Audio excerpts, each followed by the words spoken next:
Hey everyone, welcome to Shop Talk. We're looking at a Stihl 044 MS 440 Magnum chainsaw. This is a test chainsaw. It will be disabled at the end of the video.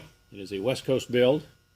Cylinder has been decked, porting changed on it, timing advanced, and a custom exhaust.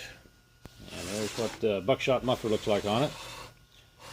That features a 16-inch bar, and that's got a Sylvie razor grind on that. And I'll fire that up and let you listen to it.